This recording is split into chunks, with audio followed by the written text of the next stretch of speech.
there was some controversy in New York City. And we're going to talk a little bit about it. And because there's a lot of people up in arms / super defensive, being super defensive. It is, I love when new things like this just happen and we get to get into it. So I cannot wait.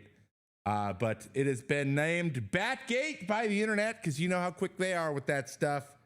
But it basically comes from this. One thing you need to know, guys, modern baseball, or at least modern hitting, what is it about? It's about hitting the ball hard. Everyone's trying to hit the ball hard, figure out how to hit the ball more hard, more consistently. And that's how we determine potential for success in the major leagues. And that's how we determine things that are going to give us more likely potential or success in the major leagues. So if your guys hit the ball hard, you have more to work with. It's like velocity, right? It's easier to teach a guy how to throw strikes than it is to teach a guy how to throw hard. Well, at least that used to be true. I actually don't know if that is true anymore. But for hitting, it's hard to increase bat speed in any truly meaningful way, but you can help them hit the ball more often. So if they already hit it hard, all you have to do is teach them how. You guys get it. You guys get it. So Yankees, with the help of their analytics team, seem to have found a new way to hit the ball hard and get their guys to hit it on the part of the bat that allows them to hit it hard more often. They move the barrel. They move the barrel of a bat, meaning the barrel is the thickest part of the bat. For anyone who is wondering, once you hit it on the thickest part of the bat, the chances that that ball goes is hit the hardest and goes the farthest is the highest. Well, that was quite the little tongue twister right there. This is a torpedo bat. And this is what I mean by moving the barrel. As you can see, it looks a little bit like a long bowling pin, okay? A lot of people are like, what? Are you swinging a bowling pin up there? But in reality, the thickest part of the bat has just moved more closer to the label. This is the label right here, closer to the label as opposed to being towards the end. Usually the end is the thickest part of the bat for a couple reasons. One, not the very end, but closer to the end is. One, bat speed, right? And force. When the weight is the farther away from your hands, you can the force behind that heavier part is usually increased as you get it going. So momentum builds up a little farther. The idea is to get your bat swinging harder, so when you do hit that part of the bat, it goes farther. That is not actually untrue. That is a true statement. However, they're finding that the benefits of getting that momentum going in the bat do not outweigh the hitting it on the barrel at all. And guys like, this is Jazz Chisholm, another guy's Anthony Volpi, and another guy is Austin Wells, all using this bat because they have a tendency to hit the ball closer to themselves a lot. They're being jammed. Guys are throwing it in on them, and they're hitting really soft pop-ups, or they're hitting ground balls. That's the biggest reason, frankly. Like the difference between forcing someone to hit it off the end all the time or hit it closer to your hands.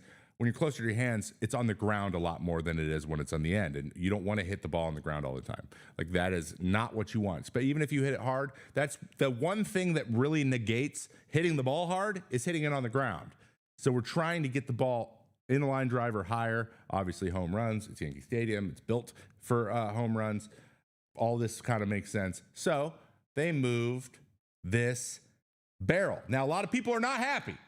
They're like, the Yankees, they're cheating. They're rolling something out that they're not supposed to roll out. They're not supposed to be able to do this. It's against the rules. But is it? This is the rule. This is in the rule book. And I cannot remember what the number of the rule was. It was in there, and somehow it's not. The bat shall be smooth. Check. Round, smooth, round stick. Check. This sounds like it was written in 1907, which is probably true. Not more than 2.61 inches in diameter at the thickest part, and not more than 42 inches of length. Now, 42-inch length bat is insanity. Nobody's got one of those. Even Paul Goldschmidt only swings like a 36-inch. So, like, get that out of your mind. Those things don't exist. This Babe Ruth be gone. We're not swinging tree branches. So that's kind of out of date. But you can put the gosh darn 2.61 inch part anywhere. And technically, you could have it be the entire length of the bat. You could just have this The whole thing could be barrel. Now, the problem with that is you can't swing it. You can't swing it. And if you're trying to make the barrel that thick all the way up and down, it's going to be heavy. And you have to balance your ability to move the bat with the weight, like with where you're hitting it. Okay. So technically, this bowling pin torpedo bat satisfies this rule. Now, this is kind of the only rule. Do I think this rule is being looked at? 100% I think that. But this also isn't some proprietary information that only the Yankees have. Ryan Jeffers busted his own torpedo bat out a day or two after. So it's not like people didn't have them. They just weren't, I don't think, certain that they were going to be valuable.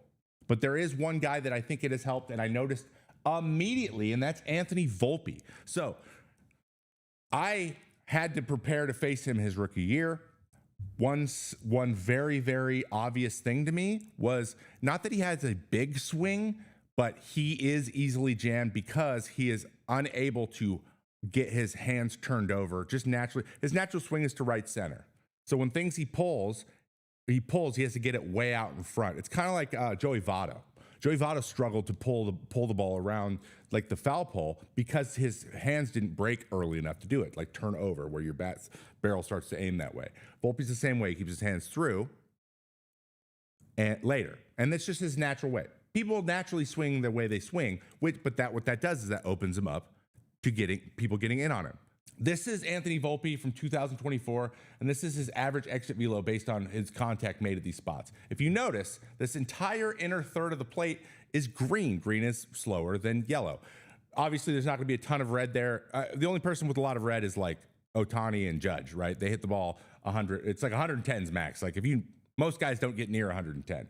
So don't expect him to be a red guy, but expect a lot of yellow, and the yellow's away because, like I mentioned, he takes that pitch, this pitch right here, and goes up to center or right center.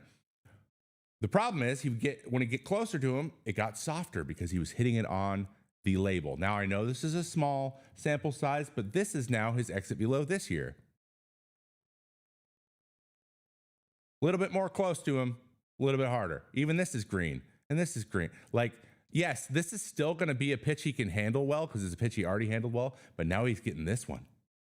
Now he's getting this one, and this is a homer he hit the other day, which we will about to see. But also, look at where he does the most damage. This is the slug this year. This is the pitches he's hit the hardest, or at least have produced the most bases, which in turn will produce the most runs.